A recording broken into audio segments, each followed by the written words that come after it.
but for so many kids across the country and across Metro Atlanta, watching, of course, what happened yesterday. And also, as our Caitlin Ross, who joins us right now, tells us, getting a chance to connect with not those 4 space explorers that were on the Artemis 2 mission, but another astronaut in outer space. Right now.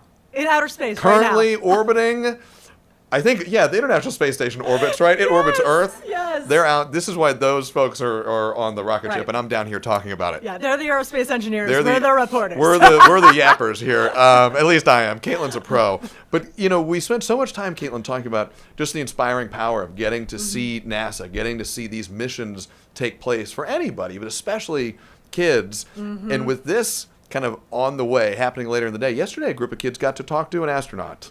Yes. Live from outer space while they're at their school. Yeah, this is the coolest thing ever. So Walnut Grove Elementary School in Suwanee, Georgia, started this program where their STEM teachers challenged them to come up with a project. And they wanted to be space explorers. So they went back through and kind of did the history of space exploration. And they put together a really good program. It was really thorough. It was about the history of going to space, what we've learned, what we still hope to accomplish.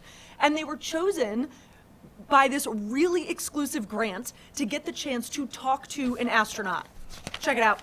Here's the program. This is so cool. They got to speak to astronaut Chris Williams, who is currently in the International Space Station. He went up for an 8-month mission, and 10 kids were selected to ask him questions. They had a 20-minute window with him, and so they each not only got to ask the question, but then they went back and forth with him. They have this huge antenna outside of their school and this super top secret radio, which we were not even allowed to shoot because the codes are so secret. So they use this radio to communicate with the astronaut in space, and they ask the best questions. Take a listen. When you return to Earth, what is the most interesting part of the ride? Over. What advice would you give students who want to go to space someday? Over. Not too hard at your job that you have to train for, but still not surprising when contact runs smoothly. So when the red sign Space pros, you got to close out your communications, keep them clean, and they were right on the mission. Yeah, they really were. And they were all so excited about it. You walk into the school and they have this huge setup, like this International Space Station. They've got all these balloons and they have a program. And they made this huge deal of it, which I think just inspires kids. It shows them that space is not so far away after all. Here's their teacher. Any experience you can give a child helps shape the child into who they become in the future. And our job is to shape these children into incredible earthlings, as we are saying.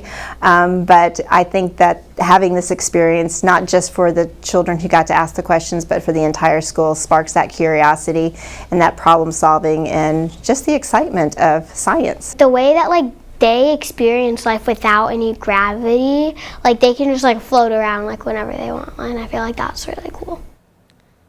I think that's very cool too. It is cool, right? To just be able to float around without gravity. I mean, that's awesome. They were asking the hard-hitting questions. And they all took a lot of pride in this. So there were students K through 5th grade. So there was 2 students from every grade represented.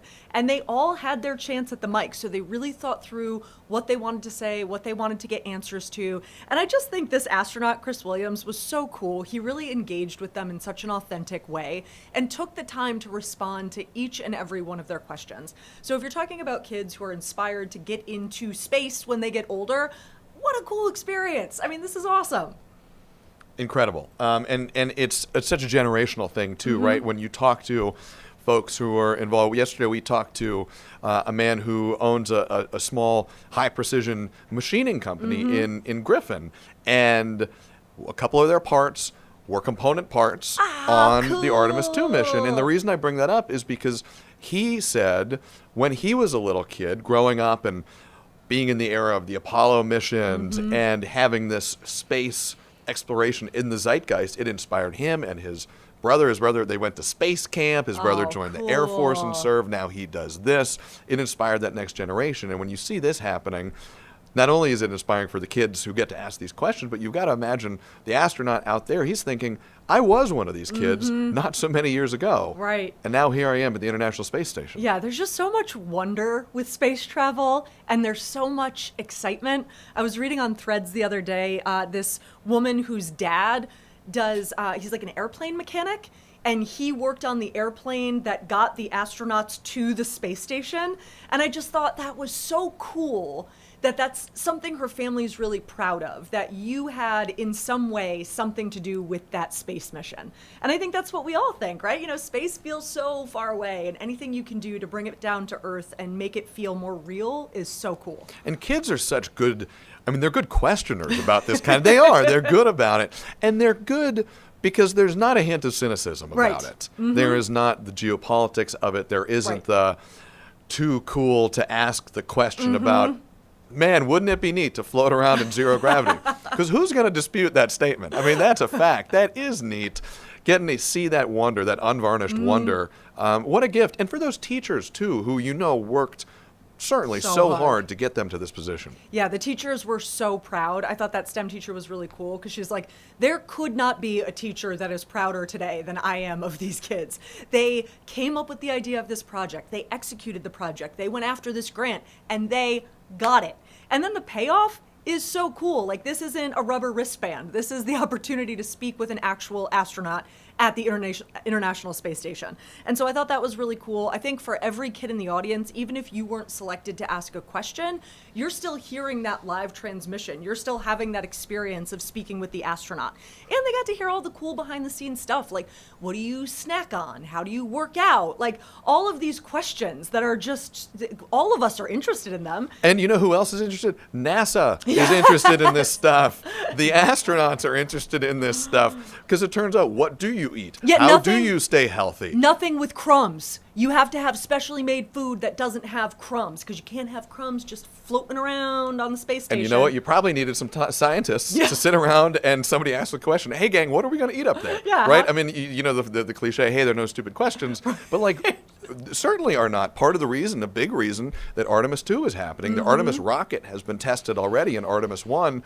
The real thrust of this mission right now is to make sure that we can get 4 astronauts up in the Artemis rocket and do it safely and get them back home. Yeah, man, reading the testimonies of those astronauts who were going up and recognizing just how serious this mission is and how important it is, it just, that'll get you right in the heart. You know, and I bring that up only to say, like, these are all the questions you've got to work through. Yes. What do you eat? How do you feed yourself? How do you take care of yourself? How do you make sure you're healthy when you come back down? Turns out outer space, a little different environmental situation that we're dealing with right here on Earth. Yeah, and you know, Chris is up there for 8 months, which that's hard to wrap your mind around. You know, you think you go on vacation, you're gone for a week, and you feel like, oh, I've been gone forever. You know, you're gone for 8 months. And he's working, too. In space. I mean, it's a work trip. You know, they're working. Trip. I have read somewhere that hot sauce is really popular at the International Space Station. I have read this. Don't quote me on this, but I have read that something about space dulls the taste buds a little bit, and so hot sauce becomes a real commodity. Fascinating. Everybody, please check me on that, but I think that is true. Hot sauce also a hot commodity in the Ross kitchen. Yes, we well, do a lot of hot a sauce. budding family of space explorers, perhaps. You've got 2 young ones. They can the get 'em nicest set. interpretation of my husband's need for hot sauce on everything. He's a gentleman and a scholar. Before we, and maybe an astronaut. Who knows? Maybe. It's a smart family. He is a nuclear engeneer. See, So like, I wasn't going to say that, but I did know that. I was teeing it up. Kaylin, it's always a treat to have you in here. Before we let you go, we spent a lot of time talking about how great these kids are, how awesome these astronauts are, which is all super true. Let's talk just a tad more about the teachers who got this done. Yes. Because I'm sure there's a lot of competition to get this grant and to get this. They built this program, but in 60 seconds, sketch out what did this program actually look like and how did they get this done? Yeah, so they are a STEM program, and they really wanted to instill in kids this love of space and math and engineering and all of those really cool fields.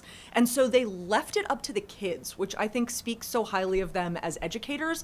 They said, what is it that you're really interested in? And the kids were like, obviously space. And so the teachers helped lead them on this mission. I couldn't help myself. You got to do it. You got to do it. It demands it. But led them on this mission to figure out what is a program that's really going to catch the interest of these national groups that award these grants and give these cool opportunities. So the teachers led the way, but they were just encouraging the students every step of the way. Find out what's interesting to you, what lights your fire, what's exciting to you.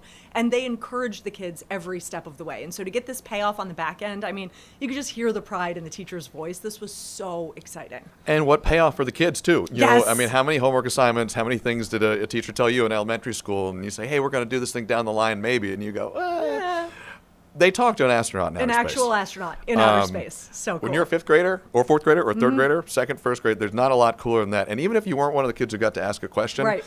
you're going to the lunch table after this and you're sitting next to, your friend Caitlin who asked an astronaut a question. I'm happy just to be sitting next to her. That's pretty cool. It is. It's very, very cool and an experience they're absolutely going to remember. I love that the teacher said, we want to inspire them to be the best earthlings they can be. Best earthlings, and perhaps one of them maybe Might be an astronaut. generation on, an astronaut themselves. Caitlin Ross, as always, our explorer of all things outer space and right here down on Earth. A great earthling. A great earthling. I love that. Earthling. Put that on my business card. Yeah, that's good. Caitlin, thank you. Thank you.